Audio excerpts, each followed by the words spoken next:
Hello, this is a lesson on ratios and proportions, and we're going to start looking at ratios first.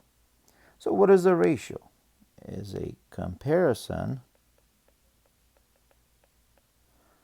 of two or more quantities. How do we represent a ratio? We can use a fraction, a over b.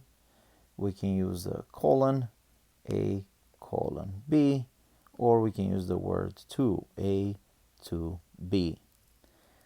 Ratios can be simplified. So let's look at one example. A music store has 40 trumpets, 39 clarinets, 24 violins, 51 flutes, and 16 trombones in stock.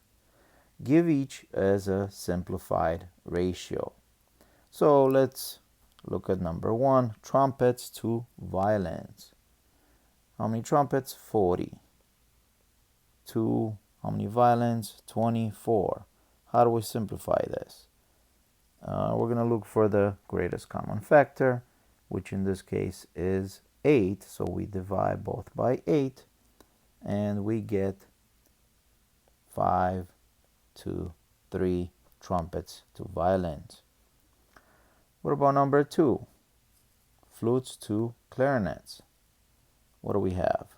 51 to 39 flutes to clarinets ratio, and we can simplify by dividing both by 3.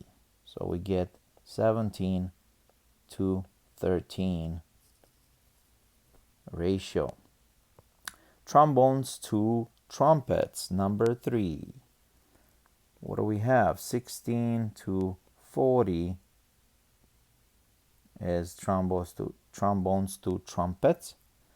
So we simplify that, dividing both by the greatest common factor, which is 8, and we get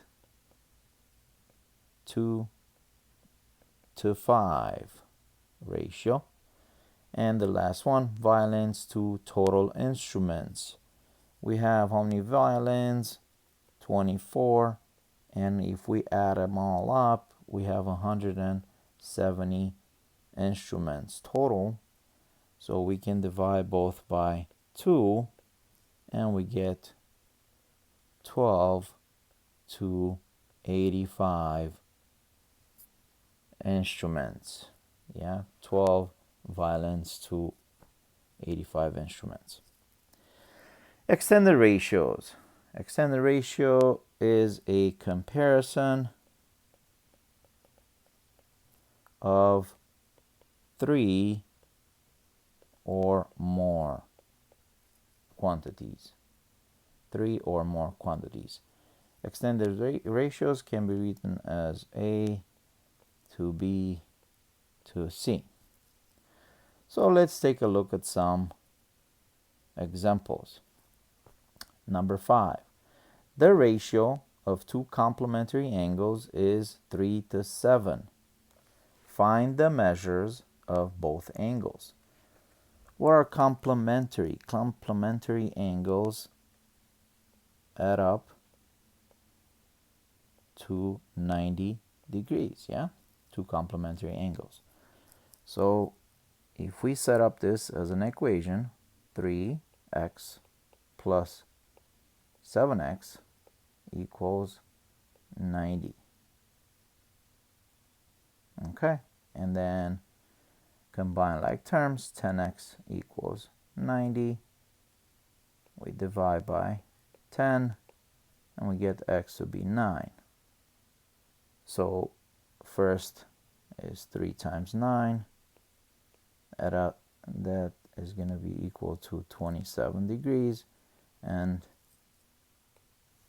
7 times 9, that is 63 degrees. So the angles are 27 and 63 degrees. Okay, number 6, try it by yourself as a practice. And we're going to look together at number 7. So the ratio of the measures of the angles in a triangle is 4 to 7 to 9. Find the measures of the angles. In same fashion as number 5, we can set it up as an equation. So we have 4x plus 7x plus 9x. And what is the total sum of angles in a triangle? 180 degrees. Then we combine like terms, 4x plus 7x plus 9x, that is equal to 20x, equals 180. We divide by 20, so x is equal to 9.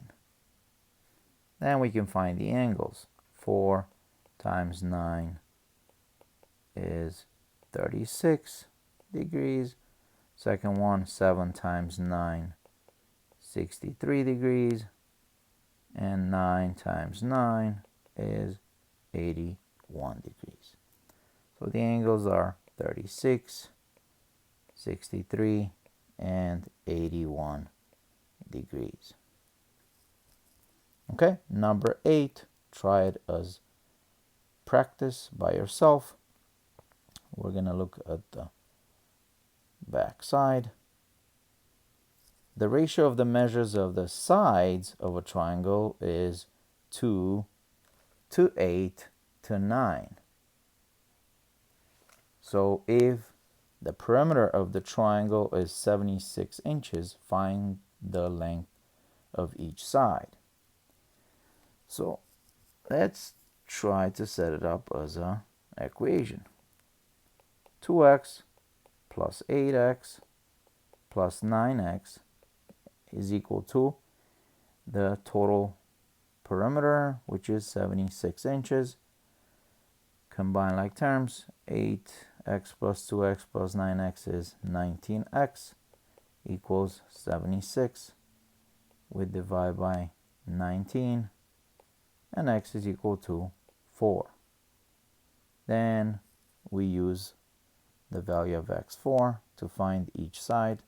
2 times 4 is 8. 8 times 4 is 32. And then 9 times 4 is 36. So we have 8 inches, we have 32 inches, and 36 inches for the sides of the triangle. So try number 10 by yourself as practice. And we're going to look at what is a proportion. A proportion is an equation that states two ratios are equal. A proportion is written as two fractions.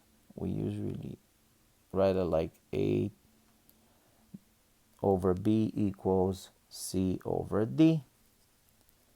And in order to solve that, we use the cross product property. For any proportion, A times D is equal to B times C. And we're going to look at few examples in order for you to understand. Number 11, let's try to solve for x. We have 4 over x equals 2 over 7. We're going to use the cross product property, and we're going to set them equal, the products. So we have 4 times 7 equals 2 times x, which is 28 equals 2x. What do? Divide by 2, and x is equal to 14. Try number 12 by yourself as practice, and we're going to look at 13. In similar fashion, we're going to do the cross product. set them equal, and solve for x.